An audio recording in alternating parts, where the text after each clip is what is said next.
Selong-olo kapila gukum sudah nak pengai kindung. Selong-olo temaji amalok ko khom amalok ko muluk berani ko Arunachal mokke doi apnai kindung. Ar usit todonto bisari usit nyai bisari. আমি আজি এই অৰুণাচলৰ বাটপথসমূহ অৱৰোধ কৰিব কৰিছো। সুপক্ষে বুলিব আছে লখিমপুৰ সন্মানীয় আয়ুক্ত ডক্টৰ শ্ৰী প্ৰণৱজিৎ কাকতি চাৰ্ভিন দুপদুং জ্যেষ্ঠ আৰক্ষী বিষয়া গুণেন্দ্ৰ ডেকা চাৰু আমাৰ মাজত উপস্থিত হৈছিল।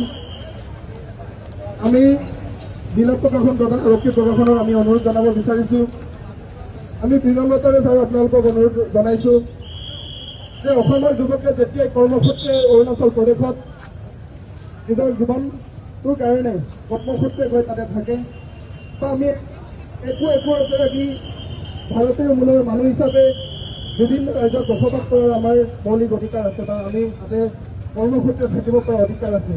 যিধৰণে অসমৰ মানুহে কৰ্মসূত্ৰে অৰুণাচললৈ গৈ যি নিৰ্মমভাৱে হত্যাৰ বলি হ'ব লগা হৈছে, তাৰ প্ৰতিবাদত আমি যেতিয়ালৈকে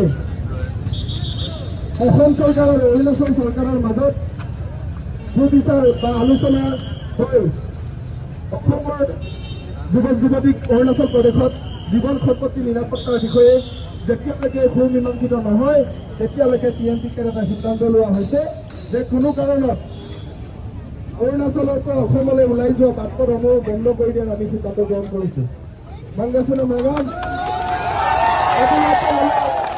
যেতিয়ালৈকে আমাৰ এই দুগৰাকী উঠিব প্ৰজন্ম শংকৰ পেগুৱাৰে সমাজ দলে যি নিৰ্মমভাৱে গৰু ছাগলীৰ দৰে তেওঁলোকে নিৰ্মমভাৱে হত্যা কৰিলে আৰু যোৱাকালি ৰয়িঙত আধাৰ পাই নামৰ যিগৰাকী কালপিতে অৰুণাচলৰ দুৰ্বৃত্তই যিধৰণে গুলীয়াই হত্যা কৰিলে আৰু ইয়াতে অৰুণাচল চৰকাৰ বা প্ৰশাসন বা অৰুণাচল পুলিচ চৰম ব্যৰ্থতা হৈছে, চৰম তেওঁলোকে এনেকুৱা পৰ্যায়ত গৈছে যে তেওঁলোকে এজন সাধাৰণ মানুহে এজন সাধাৰণ মানুহক নিৰ্মমভাৱে হত্যা কৰিব পৰা এনেকুৱা এটা পৰিৱেশ সৃষ্টি হৈছিল।